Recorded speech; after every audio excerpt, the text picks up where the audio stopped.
अस्सलाम वालेकुम, कैसे हैं आप सब। तो आज हम स्टार्ट करने जा रहे हैं एक्सरसाइज 7A का क्वेश्चन नंबर 10। तो मेरे पास ये बुक 1 है जिसको हम D1 भी बोलते हैं और उसका ये अपडेटेड 7th एडिशन यानी न्यू एडिशन मेरे पास मौजूद है। तो इस न्यू एडिशन का ये चैप्टर नंबर 7 चल रहा है। मैंने इस चैप्टर के नेम से एक सेपरेट प्लेलिस्ट बनाई हुई है, उसका लिंक भी नीचे डिस्क्रिप्शन में दिया हुआ है ताकि आपको इस चैप्टर से रिलेटेड तमाम सोल्यूशंस एक ही जगह पर आसानी से प्लेलिस्ट में मिल सकें। इसके अलावा आपको डिस्क्रिप्शन में मेरे सोशल अकाउंट यानी मेरी फेसबुक प्रोफाइल और मेरी इंस्टाग्राम प्रोफाइल का लिंक भी मिल जाएगा। आप इन्हीं अकाउंट्स के थ्रू अपने क्वेश्चंस को, सजेशंस को मुझ तक भी पहुंचा सकते हैं। तो आइए स्टार्ट कर लेते हैं क्वेश्चन नंबर 10 को। मैंने क्वेश्चन नंबर 10 की स्टेटमेंट और इसके दोनों पार्ट्स को नीचे नोट डाउन कर लिया है। हम वहीं से इसकी स्टेटमेंट को रीड करेंगे, समझेंगे और स्टेप बाय स्टेप इसके दोनों पार्ट्स को सॉल्व करेंगे। तो आइए स्टार्ट करते हैं।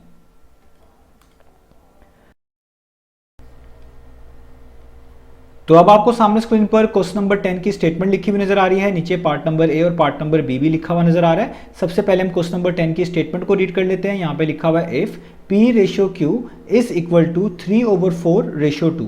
अब याद रखिएगा जो बीच में सिंबल है ये रेशियो का सिंबल है, तभी हम इसको पढ़ रहे हैं P रेशियो Q।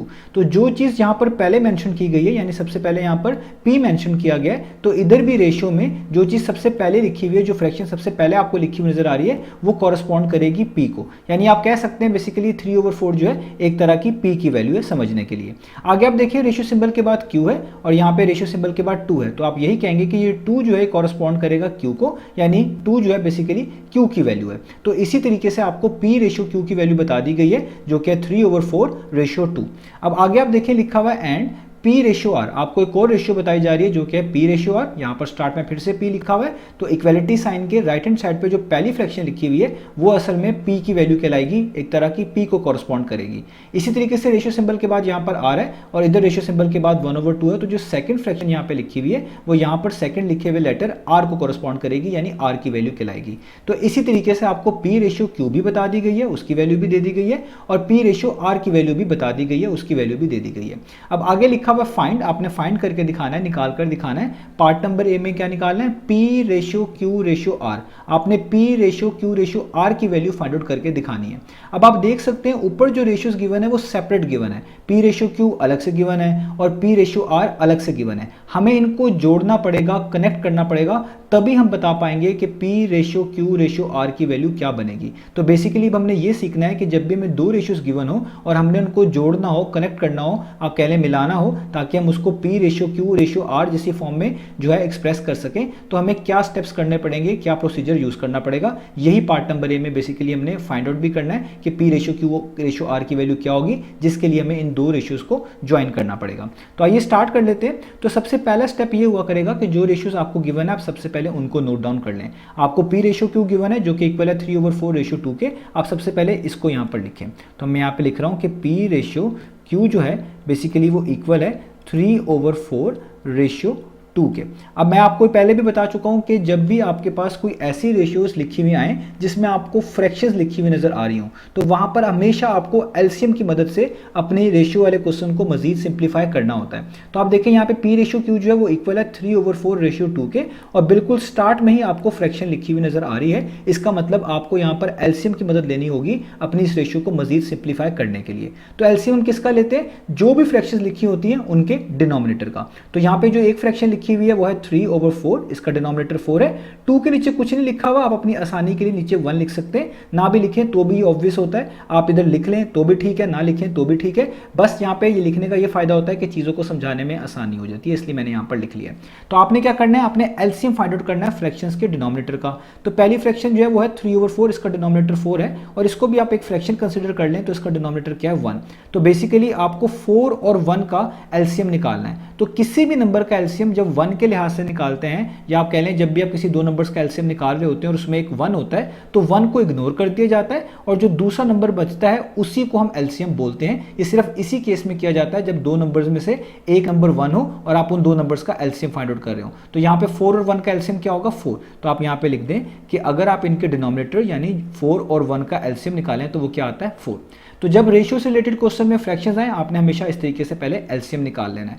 जब आप एलसीएम निकाल लेंगे, अब आपने इस एलसीएम को यहां पर लिखी हुई हर एक क्वांटिटी के साथ सेपरेटली मल्टीप्लाई करना होता है। यहां पे दो क्वांटिटीज गिवन है, एक P और एक रेशियो सिंबल के बाद Q, 2। तो उनकी वैल्यूज यहां पर हैं, तो बेसिकली आपने उनकी वैल्यूज के साथ इस एलसीएम को सेपरेटली मल्टीप्लाई करवा देना है। तो हम करवा देते हैं। यहाँ पे हम जस्ट लिखेंगे P ratio Q as it is, और ये जो पहली क्वांटिटी लिखी हुई है जिसमें आपके पास एक फ्रैक्शन गिवन है 3/4, इसको भी 4 के साथ मल्टीप्लाई करवा दें इस तरीके से। और रेशियो सिंबल के बाद जो आपके पास दूसरी क्वांटिटी है 2/1 जो कि Q को कॉरस्पॉन्ड करती है, इसको भी इसी सेम एलसीएम के साथ मल्टीप्लाई करवा दें। तो देखिए मैंने दोनों क्वांटिटीज को इसी एलसीएम 4 के साथ मल्टीप्लाई करवा दिया। तो अब आपने क्या करना होता है, अब आप इसको फर्दर सॉल्व करें, इनमें जो कैंसलेशन होती है वो कैंसलेशन कर दें। यहाँ पे ये 4 इस 4 से कैंसिल आउट हो जाएगा, तो ऊपर जस्ट बच जाएगा 3। बीच में रेशियो का सिंबल आपके पास वैसे ही आएगा। यहाँ पर नीचे कुछ है नहीं जो कि इस 4 को कैंसिल आउट करे, 1 को लिखने की जरूरत नहीं होती, लिख भी लें तो भी ऑब्वियस है। ऐसे केस में जस्ट जो ऊपर लिखी हुई नंबर्स आपको नजर आ रहे होते हैं उनको आपस में मल्टीप्लाई कर दिया जाता है। यहाँ पर 2 लिखा हुआ है, ये मल्टीप्लाई हो रहा है 4 के साथ, तो जस्ट आप 4 को 2 के साथ मल्टीप्लाई कर देंगे तो क्या आ जाएगा 8। नीचे वाले 1 को लिखने की जरूरत नहीं है। तो आपने बेसिकली P रेशियो Q को फर्दर जो है और आप कह लें सिंपलर फॉर्म में लिख लिया है, या यूं भी कह सकते हैं लोएस्ट फॉर्म में लिख लिया है। तो अब आपके पास P रेशियो Q की फाइनल वैल्यू कितनी आ गई है, 3/8।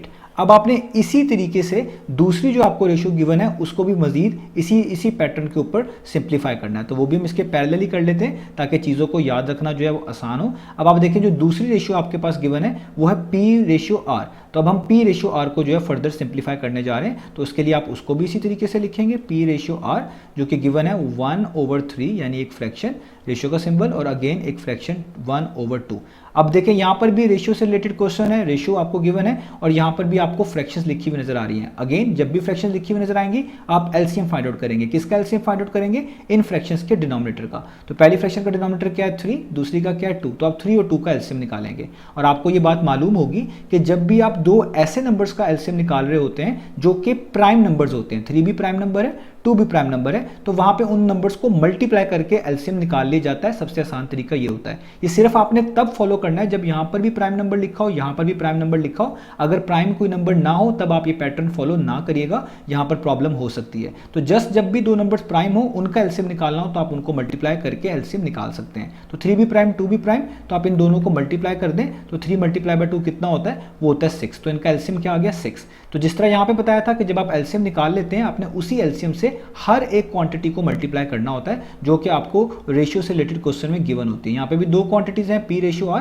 पहली वाली जो फ्रैक्शन है P को कॉरस्पॉन्ड कर रही है, दूसरी वाली फ्रैक्शन R को। तो P और R दोनों जो फ्रैक्शन जो बेसिकली कॉरस्पॉन्ड कर रही हैं, इन सब को आपने 6 के साथ मल्टीप्लाई कर देना है। तो पहली फ्रैक्शन जो है उसको भी 6 के साथ मल्टीप्लाई कर दें, तो 6 मल्टीप्लाई हो जाएगा 1/3 के साथ, रेशियो का सिंबल डालें और दूसरी फ्रैक्शन को भी 6 के साथ मल्टीप्लाई कर दें।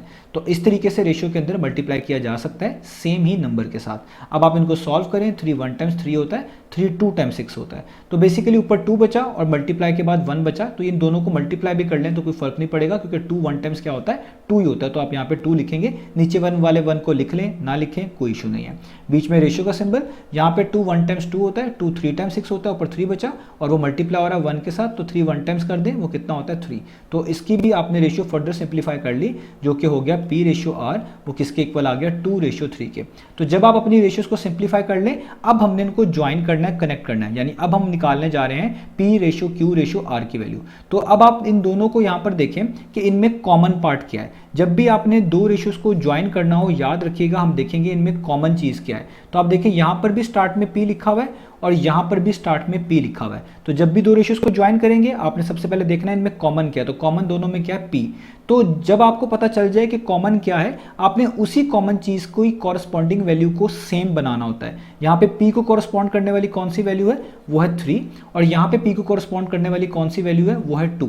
तो बेसिकली आपने इन 3 और 2 को एक जैसे नंबर में कन्वर्ट करना है, या आप यूं भी कह सकते हैं कि जो इनमें कॉमन पार्ट होता है, यानी यहाँ पे जो P है वो कॉमन पार्ट है और इधर P की वैल्यू 3 है और इधर P की वैल्यू 2 है, आपने इन कॉमन वैल्यूज को, कॉमन पार्ट वाली वैल्यूज को सेम बनाना होता है। तो कैसे सेम बना सकते हैं, दो तरीके। एक तरीका तो ये यहाँ पे 3 लिखा हुआ है और यहाँ पर 2 है, तो इस 2 को इधर 3 के साथ मल्टीप्लाई करवा दें, ये 6 बन जाएगा। और इधर 2 लिखा हुआ है, उधर 3 था, तो उधर 3 वाले को इधर 2 के साथ मल्टीप्लाई करवा दें, ये 6 बन जाएगा। यानी आपस में आप कह लें इंटरचेंज करके वैल्यूज को मल्टीप्लाई करवा दें। एक तरीका यह है कि मैनुअली आप देखिए आप इन दोनों नंबर्स को किस एक जैसे नंबर में कन्वर्ट कर सकते हैं और डायरेक्ट ही उस तरीके से कन्वर्ट कर लें। तो मैं यहाँ पर इन दोनों रेशियोज को लिखता हूँ। तो सबसे पहले गिवन है P/Q जो कि है 3/8, और जो दूसरी रेशियो गिवन है वो है P/R जो कि है 2/3। मैंने कॉमन पार्ट आपको बता दिया, इनमें p है और उसकी कॉरस्पॉन्डिंग वैल्यूज 3 और 2 हैं। तो 3 को अगर आप 2 से मल्टीप्लाई करते हैं तो ये 6 बन जाता है। तो आप यहाँ पर इसको 2 से मल्टीप्लाई कर दें, और इस 2 से मल्टीप्लाई करने का मीनिंग ये लिया जाता है कि जो रेशियो गिवन है उसमें हर एक क्वांटिटी को इसी नंबर से मल्टीप्लाई करवाया जाएगा। याद रखिएगा, जब भी आप मल्टीप्लाई करवा रहे होते हैं तो हर एक क्वांटिटी को उसी नंबर से करवाते हैं। तो 2 को पहले वाली क्वांटिटी यानी 3 के साथ मल्टीप्लाई करवाएंगे तो 2 3 टाइम्स कितना 6 हो जाएगा, और इसी 2 को यहाँ पर दूसरी क्वांटिटी जो कि 8 है इसके साथ मल्टीप्लाई करेंगे तो 2 8 टाइम्स कितना हो जाएगा 16। अब इधर भी करना है तो देखें यहाँ पर आपने 3 की जगह पे क्या बना लिया 6, तो यहाँ पर भी आपने 2 की जगह पे 6 बनाना है। तो 2 को 6 किस तरह बनाया जा सकता है, जब आप 3 से मल्टीप्लाई कर दें। तो इधर आप p रेशियो r किस तरह निकालेंगे, 3 से मल्टीप्लाई करके। तो 3 को फर्स्ट 2 वाले से भी मल्टीप्लाई करेंगे, 3 2 टाइम्स 6, और 3 को यहाँ पे जो रेशियो सिंबल के बाद 3 लिखा हुआ है इससे भी मल्टीप्लाई करेंगे, 3 3 टाइम्स 9। तो अब आप देख सकते हैं कि जो चीज़ इसमें कॉमन थी वो क्या थी, p। यहाँ पर भी p था, यहाँ पे भी p था, और उसकी कॉरस्पॉन्डिंग वैल्यू सेम बन चुकी है। यहाँ पे भी देखिए p की वैल्यू क्या बन चुकी है 6, और यहाँ पे भी कॉरस्पॉन्डिंग वैल्यू p की क्या बन चुकी है 6। तो जब आपके पास दो रेशियोज में जो चीज़ कॉमन हो उसकी कॉरस्पॉन्डिंग वैल्यू सेम बन जाए, अब आप उसको ज्वाइन करके लिख सकते हैं, मिलाकर लिख सकते हैं। तो अब आपने क्या फाइंड करना था, p ratio q ratio r। तो आप कैसे लिखेंगे, यहाँ से स्टार्ट करें, जो सबसे पहली रेशियो है इसमें p क्या है 6, आगे रेशियो का सिंबल, q को कौन सी वैल्यू रिप्रेजेंट करती है 16, तो आगे लिखें 16, आगे रेशियो का सिंबल। अब आपने r लिखना है। अब देखिए यहाँ पे लिखा हुआ है p रेशियो r, यहाँ पे आपको r लिखा हुआ नजर आ रहा है। तो देखिए जो चीज़ कॉमन है उसको आप इग्नोर कर देंगे, ये p दोनों में कॉमन था, आपने इस 6 को जो है इग्नोर कर देना है, क्योंकि हमें ये तो नहीं चाहिए, हमें तो r की वैल्यू चाहिए। तो r को कॉरस्पॉन्ड करने वाली ये लास्ट में लिखी हुई वैल्यू 9 है, जो रेशियो सिंबल के बाद लिखी हुई है। तो इसका मतलब है आप जब p ratio q ratio r लिख रहे हैं तो p रेशियो q तक तो लिख चुके हैं, तो रेशियो r जब लिखेंगे तो यहाँ पे लिखेंगे 9। और ये आप सिर्फ तभी लिख पाए हैं जब आपने इनमें जो कॉमन चीज़ थी, जो कॉमन क्वांटिटी थी, उसकी कॉरस्पॉन्डिंग वैल्यू को सेम बना लिए। अगर ये सेम ना होती तो आप इसको इस तरह कनेक्ट करके नहीं लिख सकते। अब जब आप ये लिख लेंगे, अब आपने बस ये देख लेना है कि यहाँ पे जो तीनों नंबर्स लिखे हुए हैं इनको डिवाइड करने वाला 1 के अलावा कोई और नंबर नहीं होना चाहिए। अगर हुआ तो आप पहले उससे डिवाइड करके इसको मज़ीद सिंप्लीफाई करेंगे। तो 6, 16 और 9 ये तीनों ऐसे नंबर हैं जो किसी एक नंबर पर 1 के अलावा डिवाइड नहीं होते। तो जब ये नहीं होते तो इसका मतलब यही इनका फाइनल आंसर कहलाया जाएगा। तो p ratio q ratio r हमने फाइंड आउट कर लिया, जो कि आ गया 6 रेशियो 16 रेशियो 9। तो यहाँ पर हमारा पहला ए पार्ट फिनिश हुआ। अब चलते हैं इसके दूसरे पार्ट की तरफ। तो अब हम इसका दूसरा पार्ट देख लेते हैं। तो दूसरे पार्ट में लिखा हुआ है आपने जस्ट q रेशियो r की वैल्यू निकाल कर दिखानी है। तो ये सिंगल स्टेप है, इसमें कोई मुश्किल नहीं होनी। अब आपने क्या निकालना है, q रेशियो r की वैल्यू। मैं यहाँ पे पहले मेंशन कर दूं, आप निकालना चाहते हैं q रेशियो r की वैल्यू, ठीक है। तो देखिए वो आपको यहीं से पता चल जाएगी, जो आपने ये p ratio q ratio r निकाला है यहीं से आपको q रेशियो r की वैल्यू पता चल जाएगी, क्योंकि आप इनको ब्रेक करके भी लिख सकते हैं। अब आप देखें यहाँ पे लिखा हुआ है q रेशियो r, तो यहाँ पे जो चीज़ मिडल में लिखी हुई है उसको कॉरस्पॉन्ड करने वाली भी वैल्यू यहाँ पर मिडल में होगी, यानी 16। जो चीज़ r एंड पे लिखा हुआ है तो यहाँ पे जो वैल्यू एंड पे लिखी हुई 9 वो इस r को कॉरस्पॉन्ड करेगी। यानी अगर आप यहाँ पे देखें तो q रेशियो r बनता है 16 रेशियो 9। तो आप यहीं से जो है चीज़ नीचे नोट डाउन कर सकते हैं कि q रेशियो r बेसिकली बनता है 16 रेशियो 9। अब आपने अगेन ये देख लेना है कि इन दोनों नंबर्स को डिवाइड करने वाला 1 के अलावा कोई नंबर मौजूद है, तो दोनों को डिवाइड कर देना उस नंबर के साथ ताकि मजीद सिंप्लीफाई हो सके।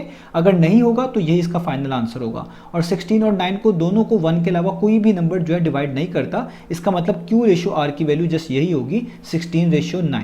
यही हमने फाइंड आउट करके दिखानी थी। तो हमारे पास यहाँ पर ये बी पार्ट भी फिनिश हुआ। तो इस तरीके से ये दोनों पार्ट्स हमने करने थे। तो उम्मीद है आपको ये दोनों पार्ट समझ आए होंगे। इंशाल्लाह अब हम नेक्स्ट वीडियो से मिलेंगे बाकी सॉल्यूशंस के साथ।